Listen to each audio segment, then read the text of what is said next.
கடன் அன்பை மட்டும் முறிக்கிறது இல்லைங்க, சில பேரோட உயிரையும் பறிக்கும் அப்படிங்கிறதுக்கு ஒரு உதாரணம் தாங்க. நாமக்கல் மாவட்டம் ராசிபுரத்தில் கோவிந்தராஜ் 36 வயசு, இவரோட 3 குழந்தைகளோட உயிரை இவர் பறிச்சுட்டு இவரும் தன்னோட உயிரை விட்டுருக்கிறாரு. இதுக்கு முக்கிய காரணமே பார்த்தீங்க அப்படின்னா, வீடு கட்டுவதற்காக இவர் வாங்கிய கடன் தான். அதை திருப்பி செலுத்துவதில் இவரால் முடியாத காரணத்தினால அவர் தன்னோட உயிரை மாய்ச்சிருக்கிறாரு.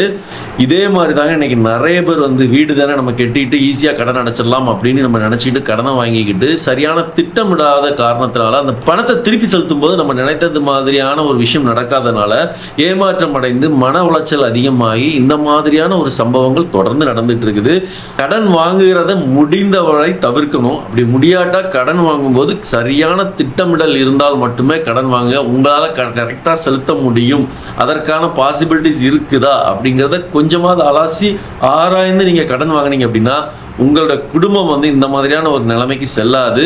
நீங்க கடன் வாங்குறதே உங்க குடும்பம் நல்லா இருக்கணும், மகிழ்ச்சியா இருக்கணும், வசதியா இருக்கணும் அப்படிங்கிறதுக்காண்டி தான். அதை திருப்பி செலுத்தல அப்படின்னா நீங்க நினைச்ச விஷயம் எதுவுமே நடக்காது அப்படிங்கிறதா என்னோட கருத்து. உங்களோட கருத்து என்ன அப்படிங்கிறத கமெண்ட்ல சொல்லிட்டு போங்க.